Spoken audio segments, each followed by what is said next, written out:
this strange times, lockdown, because of this coronavirus, do you know, I was thinking the other day that it's like you're a prisoner, but not just a prisoner, you're actually in a prison of your own making, and you've got the keys to the jail. It's just so unreal. Hi folks, my name's Jess Smith. I'm a Scottish traveller. I sing the old songs and I tell the old stories. And I wanted to tell you this wee story because, you know, with all of the dialogue that we hear from people in high places and low places and all over the place, everybody's talking, and maybe they're not meeting, but they're talking everywhere.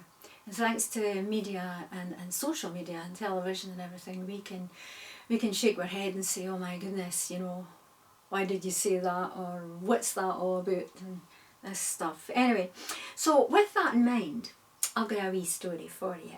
It's a story that I heard long, long ago. I don't know who wrote it, I don't know where it come from, but given the circumstances today, this is a Brownie Story, and I'm hoping that the 2020 Folk Film Festival are happy to include this wee story in their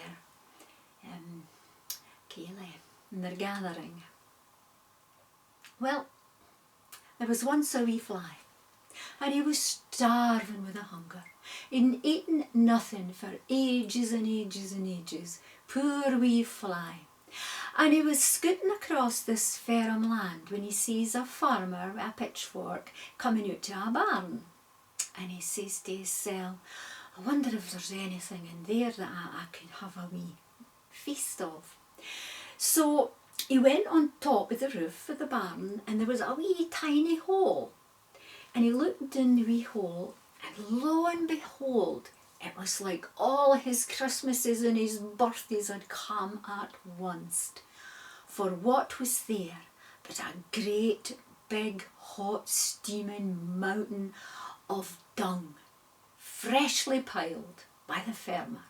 Oh, said the fly to himself, that just looks delicious.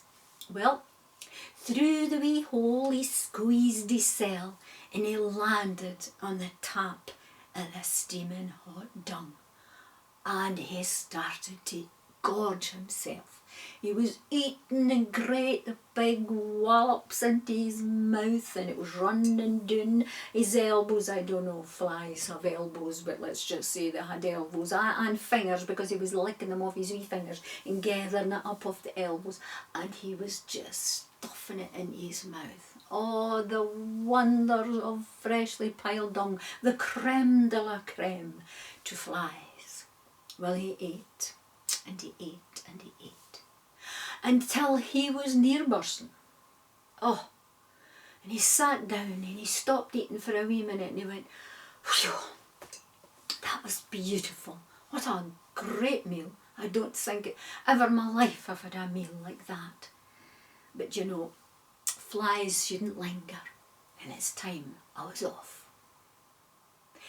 So he lifted his wee legs, but the minute that he did that, his wee knees, now I don't know if flies have knees, but let's just think that they did, and he just buckled down under the weight of the belly.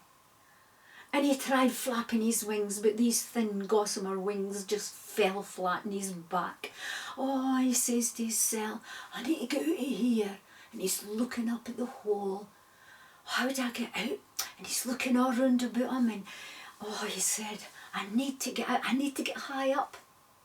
And there, leaning against the wall of the barn, was the very pitchfork that the farmer had, obviously to pile the dung.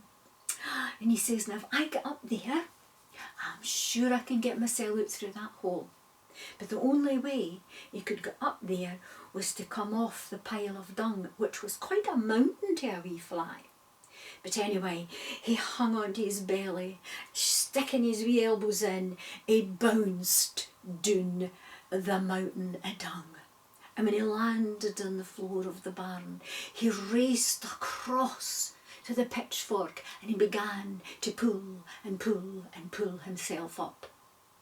And he was halfway up when suddenly a voice from the dark recess of the corner of the barn said, "I've been watching you filling your cell in that dung heap, Fly, aye, and I was thinking to myself, too greedy, that's not needy, that's greedy, and you'll be bursting at the seams. And I looked up at the hole for I saw you coming in, oh aye, I saw you coming in, and you landed there, but I'll tell you now, you're doing the wrong thing."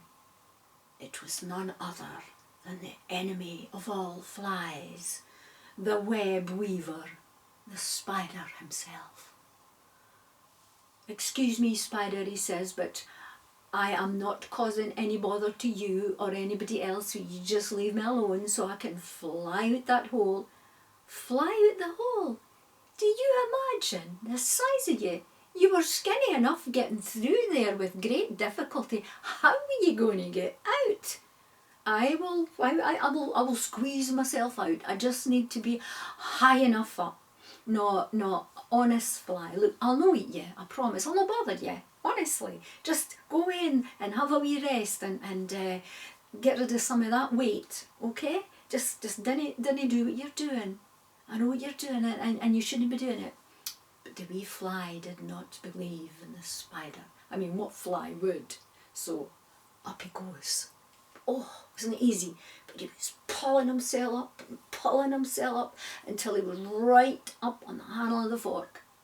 And he's looking at the hole and he starts to flap his wee wings that feel a lot stronger now. His wee legs is more bouncy. He's feeling like, yes, I can do this. And up he goes, only to discover that gravity pulled him back down again, and he landed right beside the Spider. Oh, he was in bits, broken in bits, and with his wee eyes flickering open and shut, he says to the Spider, how were you so sure I shouldn't have done that? I mean, why did you shout out to warn me?" And the Spider looked at the Fly and he said, "One thing you never do, you never fly off the handle when you're full of shit."